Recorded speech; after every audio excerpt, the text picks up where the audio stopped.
Have you ever met someone who thinks their time is worth more than everyone else's? Yeah, well, let me tell you about the woman who told me that to my face, and how karma, with a little help from me, reminded her that respect goes both ways. This is a story of how I outclassed the most entitled neighbor in my entire building, using nothing but patience and a package of cat food. If you ever dealt with a self-centered neighbor who thinks they run the place, hit that like button, subscribe, and get ready, because this story is the perfect mix of pettiness, patience, and poetic justice. My wife and I had just moved into a newly renovated building. The bottom 4 floors were old, remnants of what used to be a rundown complex. The developers had added 3 new floors on top, sleek and modern, where we lived. Now, you might think this blend of old meets new would create some kind of harmony, but nope. It was more like 2 worlds clashing under one roof.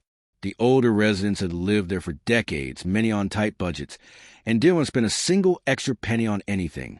The newer residents, myself included, just wanted to maintain the building nicely, nothing fancy, just basic upkeep.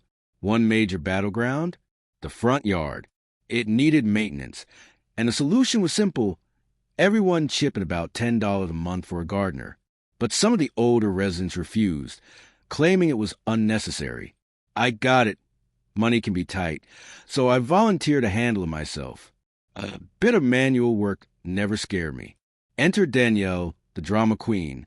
That's when I met Danielle, one of those people who manages to complain about everything, even when things are fine. She had this attitude like she was the queen of the building. She'd constantly rant in the building group chat about how the old residents need to respect the new ones, or how much she spent renovating her apartment, as if that made her royalty. And oh boy, she loved to complain about the yard.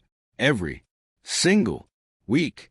To make things more ironic, Danielle ordered food online all the time, and thanks to a delivery mix-up, her orders kept landing at my door. I'd politely carry them over. No fuss. I figured maybe she'd notice my kindness and ease up. Spoiler alert, she didn't. Duty calls. Fast forward a bit. I'm a reserve soldier, and I got called in for duty. It wasn't optional. I had to go for a long stretch. Naturally, I didn't have time to take care of the yard during that period.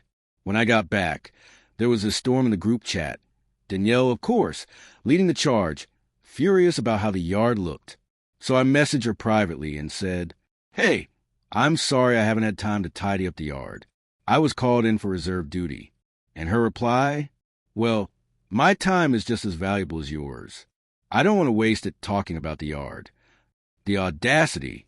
I stared at my screen in disbelief. I mean, seriously, you compare your coffee-sipping afternoons to a soldier on reserve duty? Okay, Danielle. Message received. The breaking point.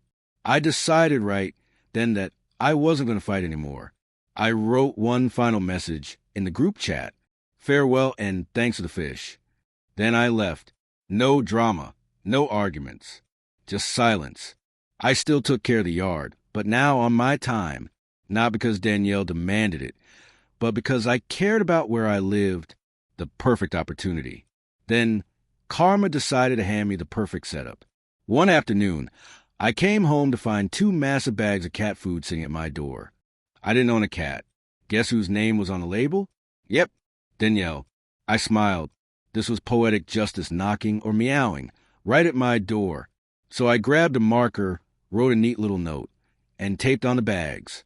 It said, "Dear Danielle, sorry I didn't let you know about the delivery. I would have, but I value my time just as much as you value yours. Good luck." Then I left the bags right outside her door. About an hour later, I heard her door open, then close hard. No words, no thanks, just silence. She got the message loud and clear. And the best part? The group chat, the same one I'd left, apparently exploded with people sharing memes and jokes about respecting time. Danielle didn't post for 2 whole weeks after that. The peace was glorious. Sometimes the best revenge isn't loud or cruel. It's calm, clever, and served with a smile. Because at the end of the day, respect is a 2-way street. And I made sure Danielle finally saw the stop sign. If this story made you smile, hit that like button and tell me in the comments.